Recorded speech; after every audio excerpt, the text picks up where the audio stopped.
നമ്മൾ ഈ കാണുന്നത് കോഴിക്കോട് ജില്ലയിലെ വേങ്ങേരി കുലവൻകാവാണ്.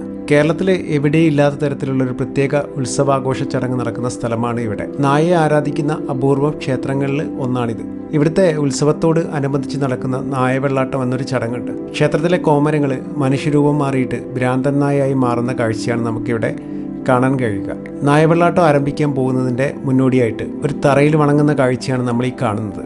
ക്ഷേത്രത്തിലെ വെളിച്ചപ്പാടുകൾ നിമിഷ നേരം കൊണ്ട് ഭ്രാന്തൻ നായയായി മാറുന്ന കാഴ്ചയാണ് ഇനി നമ്മൾ കാണാൻ പോകുന്നത്. ക്ഷേത്രത്തിന് ചുറ്റും വെളിച്ചപ്പാടുകൾ നായയെപ്പോലെ മുട്ടിലെഴിഞ്ഞ് വലം വയ്ക്കുന്നു. ശേഷം രൗദ്രഭാവം പൂണ്ട് ഭ്രാന്തൻ നായയെപ്പോലെ പരസ്പരം കടികൂടുകയും പിടിക്കുന്ന ആളുകളെ തിരിഞ്ഞു കടിക്കാൻ ശ്രമിക്കുകയും ചെയ്യുന്നു. നായവെള്ളാട്ടവുമായി ബന്ധപ്പെട്ട ഐതിഹ്യം എങ്ങനെയാണ്? മലബാർ കലാപകാലത്ത് ഈ ഒരു ദേശത്തെ പ്രമാണിമാർ മൂസതുമാരായിരുന്നു.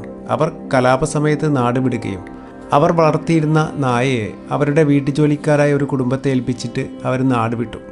കുട്ടികളില്ലായിരുന്ന അവർ സ്വന്തം കുട്ടിയെപ്പോലെ നായയെ നോക്കുകയും അവരുടെ കൂടെ സന്തത സഹചാരിയായിട്ട് ആ ഒരു നായ ഉണ്ടായിരുന്നു.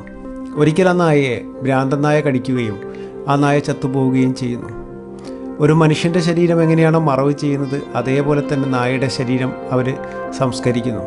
അതിനുശേഷം ഈ ഒരു കാവിൽ ആ നായയുടെ സാന്നിധ്യം ഉള്ളതായിട്ട് വിശ്വസിക്കുന്നു. നായവെള്ളാട്ടം നടക്കുന്ന സമയത്ത് നായയെപ്പോലെയാകുന്ന കോമരങ്ങളെ 3 പേര് വരെ പിടിച്ചാണ് നിയന്ത്രിക്കുന്നത്.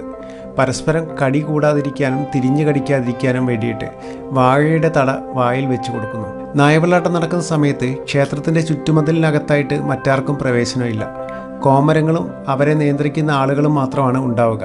ചുറ്റുമതിലിന് പുറത്തായിട്ടാണ് ഭക്തജനങ്ങളെല്ലാം നായവെള്ളാട്ടം കാണുവാനായിട്ട് നിൽക്കുക. ചില സമയങ്ങളിൽ രൗദ്രഭാവം പൂണ്ടു നിൽക്കുന്ന നായ തന്നെയാണെന്ന് നമുക്ക് തോന്നിപ്പോകും. ഭ്രാന്തൻ നായയെപ്പോലെ തന്നെ പെരുമാറുന്ന മനുഷ്യരെയാണ് നമുക്ക് കാണാൻ കഴിയുക. കേരളത്തിലെ മറ്റൊരു ക്ഷേത്രത്തിലും കാണാത്ത തരത്തിലുള്ള ഒരു ചടങ്ങാണ് കുലവൻകാവിലെ നായവെള്ളാട്ടം.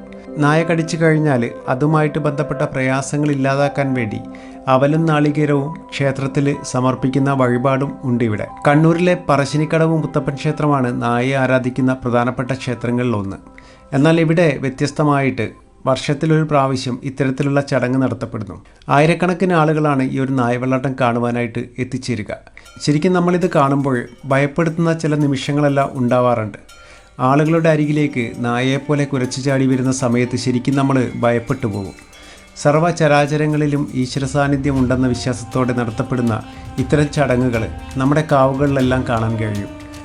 മറ്റൊരു ക്ഷേത്രത്തിലും കാണാത്ത തരത്തിലുള്ള ഒരു ചടങ്ങ് ആയതിനാൽ ഇതിനെക്കുറിച്ച് കൂടുതലായിട്ട് അറിയണമെന്നോ ഇതിൻ്റെ പിന്നിലെ ഐതിഹ്യം എന്താണെന്ന് മനസ്സിലാക്കണം എന്ന ആഗ്രഹത്താലാണ് ഞാൻ ഈ ഒരു വീഡിയോ എടുക്കുന്നത്.